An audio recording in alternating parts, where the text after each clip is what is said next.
Suara knalpot motor bebek tua meraung keras, mengganggu keheningan pagi kampus.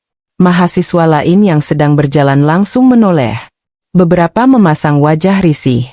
Sebagian menahan tawa. Motor itu pelan-pelan masuk ke parkiran. Rodanya bunyi berdecit karena remnya aus. Di atasnya duduk seorang cowok berkemeja lusuh, celana hitam robek di lututnya, dan tas ransel yang penuh tambalan. Namanya Raka. Ia berhenti di ujung deretan motor, mematikan mesin, dan turun dengan canggung. Helmnya sudah usang, bagian kacanya gores di sana-sini. Ia membuka helm itu, mengusap keringat dari pelipis, lalu menarik napas dalam-dalam. Tak jauh dari sana terdengar suara cewek tertawa keras. Ih, ya ampun, itu suara motor atau suara genset rusak? Beberapa mahasiswa ikut tertawa. Raka menoleh pelan. Di seberang parkiran, sekelompok mahasiswi sedang duduk santai di bangku taman. Yang tertawa paling keras adalah Tania, mahasiswi populer jurusan bisnis, rambut panjang di smoking. Pakaian selalu trendy, dan tas selempang branded yang tidak pernah ganti. Ia menunjuk motor Raka sambil berkata ke teman-temannya. Lihat deh, masa ada yang kuliah naik beginian sih? Malu dong. Teman-temannya ikut tertawa. Sebagian malah memotret motor Raka diam-diam. Raka menunduk. Pura-pura tidak dengar, tapi wajahnya tak bisa menyembunyikan perasaan. Merah karena malu dan sedikit perih. Ia mengunci motornya pelan, lalu berjalan masuk ke gedung kuliah. Tapi suara tawaannya masih terdengar seperti gema yang menempel di belakang telinga. Di dalam kelas, Raka duduk di baris belakang. Ia membuka buku catatan yang sudah lusuh. Kertasnya menguning di beberapa bagian. Sementara mahasiswa lain sibuk mengetik di laptop mahal, Raka menulis dengan pensil mekanik yang sudah pecah bagian ujungnya. Saat dosen masuk, kelas hening, tapi di baris depan, Tania masih sempat membalikkan badan dan berbisik ke temannya sambil melirik Raka. Itu yang tadi naik motor museumnya. Temannya menahan tawa. Raka tetap diam. Matanya fokus ke papan tulis, tapi tangan kirinya menggenggam erat buku catatannya. Ia mencoba tidak terganggu, tapi dalam pikirannya, suara tawa itu terus mengganggu seperti gema knalpot yang tak bisa padam. Sore harinya, saat semua mahasiswa pulang dengan motor metik kekinian, mobil keluarga, atau nebeng teman, Raka berjalan sendiri ke parkiran. Ia duduk sebentar di atas motornya. Tangannya mengelus bagian badi yang catnya mulai berkarat. Ia tersenyum kecil. Masih kuatkan kita? Katanya pelan. Lalu ia menyalakan motor itu. Knalpotnya kembali mengaum. 1-2 mahasiswa menoleh lagi. Tapi Raka tak peduli. Kali ini ia pasang helm. Gas pelan dan melaju keluar dari kampus. Bukan menuju rumah, tapi ke tempat kerja sambilannya sebagai kurir makanan. Ia tahu hidupnya tidak seperti mereka, tapi ia juga tahu motor ini akan membawanya jauh. Lebih jauh dari yang bisa dibayangkan oleh orang-orang yang tadi menertawakannya. Langit mulai gelap saat Raka tiba di kamar kosnya. Sebuah ruangan 3x3 meter di gang sempit belakang kampus. Dindingnya bercat putih kusam. Kipas angin tua berdengung pelan di atas pintu. Satu kasur tipis tergeletak di pojok lantai. Di sebelah meja belajar lipat penuh dengan buku bekas dan alat tulis sisa SMA. Raka membuka laptop tuanya. Layarnya bergaris, engselnya longgar. QR-nya sudah ada beberapa tombol copot. Tapi di sana tersimpan mimpi yang selama ini ia sembunyikan dari dunia. File yang selalu ia buka setiap malam. Raka adalah anak jurusan manajemen, tapi diam-diam ia belajar programming dari YouTube. Tiap malam ia nonton video tutorial, baca forum, latihan bikin prototipe pakai platform gratisan. Ia belajar dari nol karena tak mampu bayar kursus coding. Atau beli buku mahal. Koneksi wifi lemot dari kosan sering bikin frustrasi, tapi tak menyurutkan semangatnya. Di layar laptop muncul diagram alur aplikasi bantu UMKM. Aplikasi pencatatan keuangan sederhana untuk pedagang kecil. Konsepnya simpel, tapi dibangun dari realita yang ia lihat tiap hari. Ibu warung depan kos yang sering bingung hitung laba. Tukang gorengan yang selalu rugi tapi enggak tahu kenapa. Ojek langganan yang belum pernah pakai e-wallet. Kalau mereka bisa pakai HP buat WhatsApp, kenapa nggak bisa buat bantu mereka ngerti uang? Pikir Raka. Ia buka satu folder lagi. Foto-foto warung sekitar kampus. Beberapa dia ambil sendiri saat ngobrol dengan pemiliknya. Ada warung nasi uduk, laundry kiloan, dan gerobak tahu gejrot. Semua akan jadi target awal aplikasinya. Tiba-tiba lampu kamar mati sebentar. Listrik kos memang sering drop. Raka menghela napas panjang, menyalakan lilin kecil di atas kaleng bekas. Di cahaya temaram itu, ia tetap mengetik. Jari-jarinya bergerak lambat tapi pasti. Wajahnya serius. Bukan seperti orang yang sempat dihina pagi tadi, tapi seperti seseorang yang tahu persis kemana ia ingin melangkah. Pukul 23.15. Raka menyimpan pekerjaannya lalu menuliskan satu kalimat di buku catatannya. Bukan seberapa bagus motormu, tapi seberapa jauh kamu mau jalan. Ia menatap langit-langit lelah tapi dadanya hangat karena di balik laptop butut ini ada masa depan yang mulai menyala. Pagi itu, Raka bangun lebih awal dari biasanya. Ia mengenakan kemeja bersih meski warnanya sedikit pudar karena sering dicuci dan membawa map berisi proposal. Serta print screen mockup aplikasi miliknya. Hari ini adalah hari penting. Presentasi tahap awal kompetisi startup kampus di aula fakultas. Mahasiswa berbondong-bondong datang. Beberapa peserta membawa tim dengan logo startup cetakan standing banner bahkan prototipe fisik. Raka hanya sendiri. Map kusut di tangan dan tetap naik motor yang sama. Saat ia masuk aula, suara familiar terdengar dari belakang. Wah, motor butut juga bisa ikut lomba startup sekarang ya, Tania. Dengan blazernya yang modis dan sepatu hak tinggi, ia berdiri bersama Ray. Teman dekatnya yang juga ikut lomba dengan tim bernama NextPy. Mereka menyeringai, seolah melihat sesuatu yang lucu. Raka tak menjawab. Ia langsung duduk di kursi pojok, membuka laptopnya dan mulai mengecek ulang semua file presentasi. Tangannya sedikit gemetar, tapi wajahnya fokus. Waktu presentasi pun tiba. Raka naik ke panggung kecil dengan membawa selide presentasinya yang sederhana. Tak ada animasi mewah. Hanya poin-poin jelas hasil survei dari lapangan. Dan testimoni singkat dari ibu depan kosan. Aplikasi ini ditujukan untuk pelaku usaha kecil, warung, pedagang keliling, laundry rumahan. Biar mereka bisa ngerti uang masuk keluar, dan tahu kapan harus nabung. Suara Raka jelas, tapi beberapa penonton mulai terlihat bosan. Salah satu juri mengangkat alis, kamu bikin aplikasi keuangan, tapi kamu sendiri bahkan belum punya tim. Modalnya dari mana? Sudah ada pengguna? Tanya juri lain sambil menatap skeptis. Raka menjawab dengan jujur. Saya masih sendirian, Pak. Tapi saya sudah mulai uji coba dengan beberapa pedagang di sekitar tempat tinggal. Salah satu juri tertawa kecil lalu berkata, ini ide yang terlalu sederhana. Kompetitor udah banyak dan kalau kamu kerja sendiri sulit bertahan. Maaf ya, kamu belum siap. Raka turun panggung dengan dada sesak. Ia tahu presentasinya tidak memukau. Tapi lebih dari itu, rasa diremehkan kembali datang. Seperti ketika orang menertawakan motornya, seperti ketika Cindy dulu tertawa hanya karena bajunya kusam. Tania melintas di sebelahnya dan berkata lirih.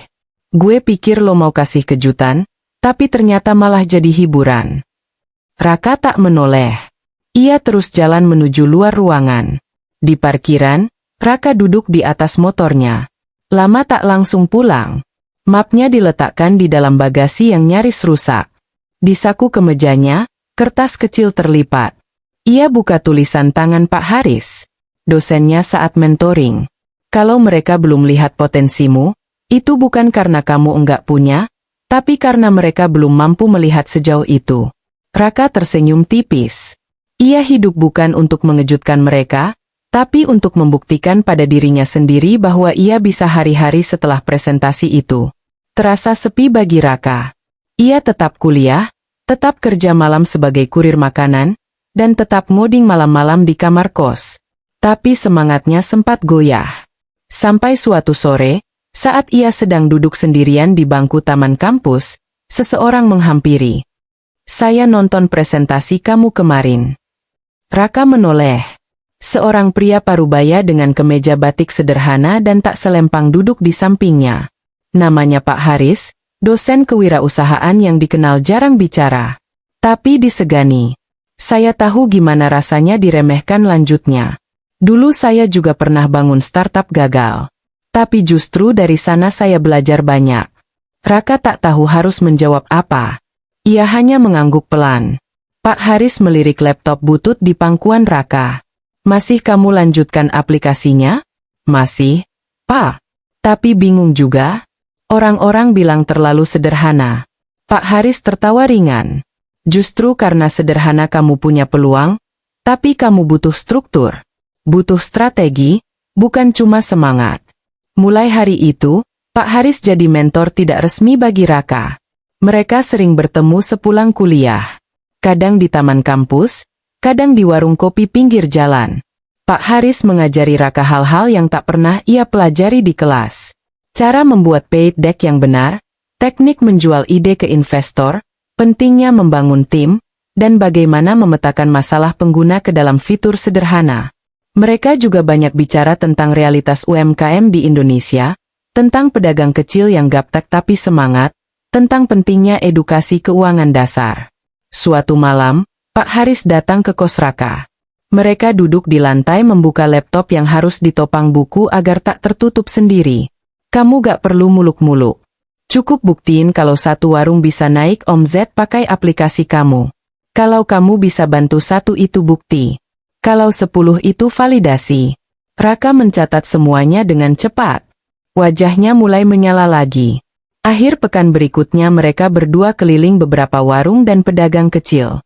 Raka mewawancarai mereka, mencatat kebutuhan, menjelaskan konsep aplikasi. Beberapa pedagang skeptis, tapi ada juga yang tertarik. Salah satunya adalah Bu Asih, pemilik warung sembako kecil. Kalau emang bisa bantu saya tahu berapa uang masuk keluar, saya mau coba, Nak. Raka pulang hari itu dengan semangat yang ia kira sudah hilang. Di dalam kamar kos, ia buka laptop dan mulai mengubah fitur aplikasinya berdasarkan masukan-masukan itu. Kini ia tak lagi bikin aplikasi berdasarkan angan-angan, tapi berdasarkan masalah nyata. Dan di pojok atas whiteboard kecil miliknya, Raka menulis besar-besar. Satu warung, satu perubahan. 2 bulan berlalu, aplikasi buatan Raka kini punya nama resmi Kas-Kukas Sederhana untuk UMKM. Bersama Bu Asih dan 2 pedagang lain di sekitar kampus, Raka mulai melakukan uji coba fitur. Meski aplikasi belum sempurna, mereka mulai terbiasa mencatat pemasukan dan pengeluaran setiap hari.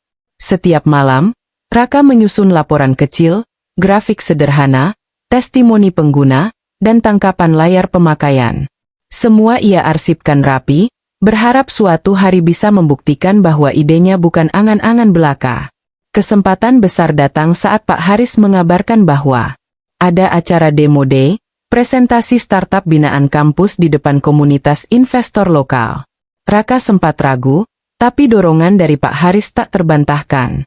Kamu sudah bantu orang beneran. Sekarang saatnya bantu lebih banyak. Hari itu aula kampus dipenuhi investor, dosen, dan mahasiswa. Beberapa tim startup tampil dengan penuh percaya diri. Selide mereka penuh animasi. Tim mereka kompak berbaju seragam.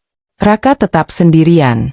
Saat namanya dipanggil, ia naik ke panggung membawa laptop yang baterainya bocor harus dicolok langsung ke proyektor kampus. Slide presentasinya sederhana tapi isinya kuat. Testimoni Bu Asih. Grafik Oms warung yang meningkat 18% dalam 2 minggu dan bukti bahwa solusi sederhana bisa berdampak nyata. Tapi saat Raka menekan tombol untuk mendemokan aplikasi, layar laptopnya freeze. Penonton mulai berbisik. Panitia mencoba membantu, tapi koneksi Wi kampus tak bersahabat. Aplikasi tak bisa login. Raka mencoba tetap tenang, tapi suaranya mulai bergetar. Seharusnya tampilannya seperti ini, tapi saya sudah siapkan. Tiba-tiba laptopnya hang total. Slide tertutup. Layar kosong. Beberapa hadirin menahan tawa. Dari kursi belakang terdengar suara Rei, teman Tania berbisik ke temannya. Ya jelas aja gagal. Laptopnya udah kayak setrika. Raka hanya bisa menunduk. Ia mencoba menutup presentasi dengan ucapan terima kasih. Lalu turun panggung tanpa tepuk tangan. Di luar aula, langit mendung. Raka duduk di tangga gedung sendirian. Pak Haris menghampiri menepuk bahunya. Kalau kamu mau nyerah di sini, wajar. Tapi kalau kamu lanjut, itu luar biasa.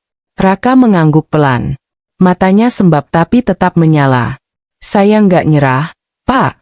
Gagal demo. Bukan berarti idenya salah. Malam itu ia pulang naik motor tuanya seperti biasa. Tapi kali ini tanpa malu, karena ia sadar meski presentasinya gagal di panggung, aplikasinya tetap dipakai di dunia nyata. Dan suara knalpot motornya bukan lagi suara yang memalukan, tapi suara satu langkah lagi menuju perubahan. Beberapa hari setelah kegagalan di Demodi, Raka memutuskan untuk berhenti mengejar investor untuk sementara. Alih-alih fokus meyakinkan orang-orang yang belum percaya, ia memilih kembali ke titik awal, pengguna nyata.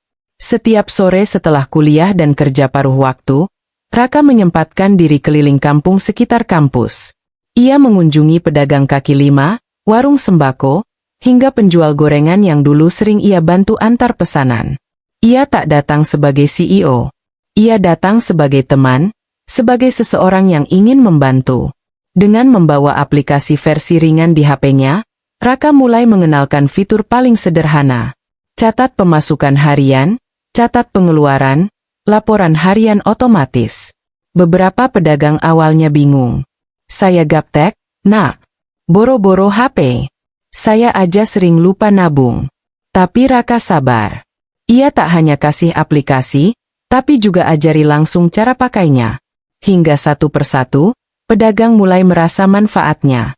Sekarang saya bisa tahu, ternyata tiap hari jajan gorengan buat anak tuh banyak juga biayanya. Kata salah satu ibu warung. Baru sadar kalau untung saya kecil gara-gara enggak pernah nyatet, ucap pedagang es. Raka mulai mencatat semua perubahan. Omzet yang naik, kebiasaan yang berubah, bahkan satu warung yang akhirnya bisa belanja stok dalam jumlah lebih besar karena bisa atur keuangan lebih rapi.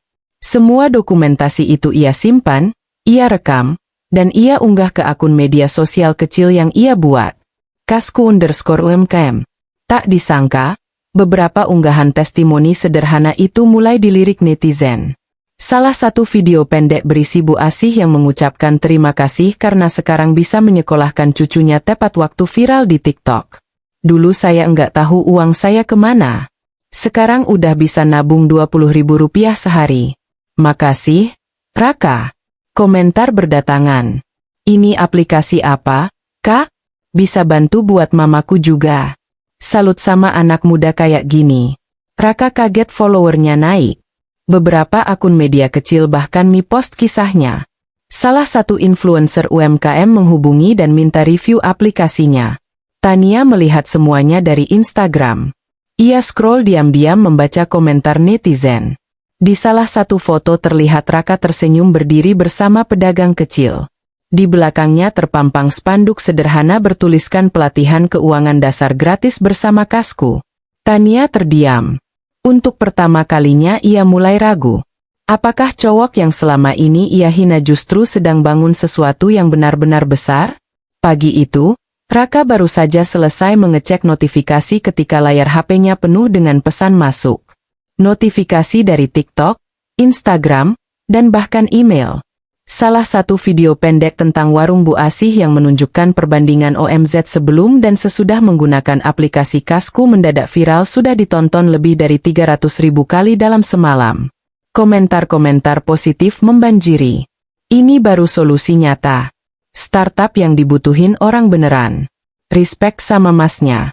Enggak banyak gaya, tapi ngasih dampak. Tak lama, sebuah portal berita lokal menghubunginya. Mereka ingin menulis profil singkat tentang Raka dan aplikasinya. Raka sempat kaget, bahkan sempat berpikir itu jebakan spam. Tapi setelah cek profil wartawan dan diskusi dengan Pak Haris, ia menyetujui wawancara sederhana di warung langganannya. 2 hari kemudian, artikel itu tayang dengan judul Dari Kos-kosan Sempit. Raka bangun aplikasi keuangan untuk UMKM sudah digunakan lebih dari 50 pedagang. Artikel itu menyebar cepat di grup WhatsApp komunitas, Facebook hingga LinkedIn. Tak hanya itu, seorang angel investor muda bernama Dimas Arya yang juga alumni kampus mereka mengirim DM. Raka, I love what you are building. Let's talk. Think you solving a real problem. Raka tak langsung membalas. Ia masih tak percaya. Tapi setelah berdiskusi dengan Pak Haris, ia akhirnya memberanikan diri untuk meeting online via Zoom yang diadakan di kamar kos dengan hanya bermodal ring light sewaan dan laptop tua yang disangga 2 buku tebal. Dimas bukan hanya tertarik, ia siap mendanai pengembangan awal aplikasi, termasuk menyewa programmer tambahan, membangun server stabil, dan mempersiapkan go-to-market plan. Saya enggak investasi karena kamu viral, kata Dimas. Saya investasi karena kamu tahu siapa yang kamu bantu dan kamu turun langsung ke mereka. Dalam hitungan minggu, Raka membentuk tim kecil dari mahasiswa magang. Ia juga mulai rekrut 2 programmer freelance untuk bantu pengembangan aplikasi. Kini Kasku punya versi beta resmi yang siap diuji coba skala lebih besar di kampus. Kabar ini menyebar cepat. Mahasiswa mulai membicarakan namanya. Beberapa dosen mulai mengundangnya jadi pembicara kecil-kecilan. Grup startup kampus yang dulu menolaknya kini diam. Dan di sudut ruang kelas, Tania untuk pertama kalinya tak lagi tertawa saat mendengar suara motor butut itu datang. Ia hanya menunduk, pura-pura tak melihat, tapi dalam dadanya ada rasa penasaran dan penyesalan yang tak bisa ditepis. Nama Raka semakin dikenal bukan karena tampil flamboyan, bukan karena gaya hidup mewah, tapi karena hasil nyata dari aplikasi Kasku yang ia rintis sendiri dari kamar kos kecilnya. Setiap hari jumlah pengguna bertambah dari 50 warung jadi 150.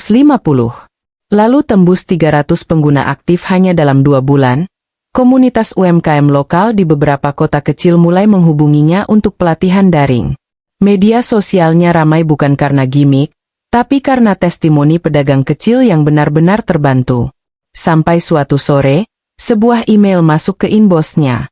Pengirimnya Kementerian Koperasi dan UKM Republik Indonesia. Subjeknya singkat, tapi mengejutkan. Undangan sebagai finalis Startup Impact National Youth CEO Awards 2025. Raka membaca email itu berulang kali. Ia hampir tak percaya acara itu adalah ajang tahunan paling prestisius untuk startup pemula di Indonesia. Ia akan tampil di hadapan jajaran kementerian, pemimpin perusahaan besar, dan media nasional. Hari itu pun tiba. Bertempat di gedung konferensi di Jakarta, Raka tiba mengenakan kemeja putih bersih dan celana panjang hitam sederhana. Tak ada jas mahal, tak ada sepatu kulit mengilap, tapi wajahnya tenang, posturnya tegak. Ia membawa satu hal, laptop lamanya yang masih disangga buku sebagai simbol perjalanan. Di panggung, ia mempresentasikan Kasku bukan dengan jargon tinggi, tapi dengan bahasa nyata. Saya tidak membangun aplikasi canggih. Saya hanya membuat alat yang bisa digunakan oleh Bu Asih, oleh Pak Darto tukang tambal ban, oleh siapa saja yang ingin tahu kemana uang mereka pergi. Tepuk tangan bergema. Dan di akhir acara, pembawa acara menyebut namanya dengan suara lantang. CEO termuda tahun ini, Raka, founder Kasku. Semua berdiri dan bertepuk tangan. Kilatan kamera datang dari berbagai arah. Raka menunduk pelan. Dalam pikirannya bukan trofi atau sorak-sorai yang muncul. Yang muncul adalah suara knalpot motornya dan tawa di parkiran kampus. Di tengah kerumunan, seseorang menatapnya dari jauh. Tania. Ia datang sebagai perwakilan salah satu sponsor acara. Wajahnya datar, tapi matanya jelas menunjukkan keterkejutan dan kebingungan. Beberapa tahun lalu, ia menertawakannya. Hari ini, orang yang dulu naik motor butut itu berdiri di panggung nasional sebagai CEO termuda di usia 22. Seminggu setelah acara besar di Jakarta, Raka kembali ke kampus untuk menjadi pembicara tamu di seminar kewirausahaan. Acara itu diadakan di aula yang sama. Tempat dulu ia gagal total saat demo aplikasi pertamanya. Panggung, proyektor, kursi-kursi berderet semuanya masih sama. Tapi posisi Raka kini sangat berbeda. Kali ini ia diundang, disambut, dan dihormati. Mahasiswa berjejer antre selfie dengannya. Panitia seminar memasang banner besar bertuliskan, Dulu dihina, kini menginspirasi. Raka kisah kasku di antara kerumunan, Tania duduk diam di barisan tengah. Ia datang tanpa teman-temannya. Wajahnya sulit dibaca, antara kagum, malu, atau bingung. Beberapa kali ia hampir mengangkat tangan saat sesi tanya jawab, tapi selalu ragu. Setelah seminar usai dan ruangan mulai sepi, Tania akhirnya memberanikan diri mendekati Raka yang sedang membereskan barang di pojok panggung. Raka menoleh, matanya tenang, tak ada kemarahan, hanya sedikit senyum. Hai, Tan. Tania menarik napas. Aku dulu mungkin kelewatannya. Maaf ya kalau pernah ngomong yang enggak-enggak. Raka tak langsung menjawab. Ia hanya menatap Tania beberapa detik lalu berkata pelan. Kamu gak salah nilai motorku, tapi kamu salah nilai orangnya. Tania tertunduk. Ia tak bisa membela diri. Semua sudah terjadi. Ia ingin mengatakan banyak hal tentang bagaimana ia mulai melihat Raka berbeda, tentang betapa ia kaget dengan perubahan Raka. Tapi tak satu pun kata keluar. Aku senang kamu sukses sekarang, katanya akhirnya lirih. Aku juga jawab Raka. Tapi bukan buat buktiin ke kamu, buat buktiin ke diriku sendiri. Tania tersenyum canggung. Ia lalu berjalan pergi pelan. Raka berdiri menatap pintu keluar aula yang tertutup perlahan. Ia menarik napas panjang. Dulu aula ini adalah tempat ia dipermalukan. Kini tempat yang sama jadi saksi bahwa satu tekad kecil bisa mengubah segalanya. Dan bagi Raka balas dendam terbaik bukan dengan membalas hinaan, tapi dengan membungkam semua keraguan lewat hasil nyata. Beberapa bulan setelah seminar kampus, Raka diundang sebagai keynote speaker dalam forum nasional bertajuk Inovasi dan UMKM 50. Di sana ia duduk satu panel dengan CEO besar, tokoh teknologi, dan pejabat kementerian. Wajahnya terpampang di spanduk besar. Raka CEO Kasku Inspirasi UMKM Indonesia. Tapi meski kini ia memimpin tim dengan puluhan karyawan, punya kantor kecil di Jakarta Selatan dan sering diwawancara media, Raka tetap Raka yang dulu. Ia masih tinggal di kos sederhana, masih pakai laptop lamanya sebagai pengingat perjuangan dan masih naik motor butut itu kemana-mana. Saat pembukaan acara, pembawa acara menyebutnya sebagai CEO termuda yang lahir dari keterbatasan. Tapi ketika naik panggung, Raka tak banyak membahas prestasi. Ia justru buka pidatonya dengan kisah klasik. Saya naik motor ke kampus disambut bukan dengan tepuk tangan, tapi tawa. Waktu saya buat aplikasi ini, orang-orang bilang ide saya terlalu sederhana. Tapi ternyata kesederhanaan itulah yang dibutuhkan orang-orang yang sering diabaikan. Ruang konferensi hening, semua mata tertuju padanya. Setelah acara selesai, Raka kembali ke motornya yang diparkir di pojok basem. Seorang peserta muda menghampirinya. Mas Raka, beneran masih naik motor ini? Iya, masih kuat kok. Jawab Raka sambil tersenyum. Ia lalu memakai helm lamanya dan menyalakan motor. Suara knalpot tua itu mengaum lagi. Tapi kali ini tidak ada yang menertawakan. Justru beberapa orang memotret ingin mengabadikan momen. Karena kini motor itu bukan lagi simbol kemiskinan, tapi simbol keteguhan, konsistensi, dan kesabaran. Raka melaju di jalan kota dengan motor tuanya, menuju warung kecil tempat ia akan bertemu komunitas UMKM binaannya. Karena meskipun kini ia bisa naik mobil mewah, ia lebih memilih tetap dekat dengan tanah tempat ia berpijak.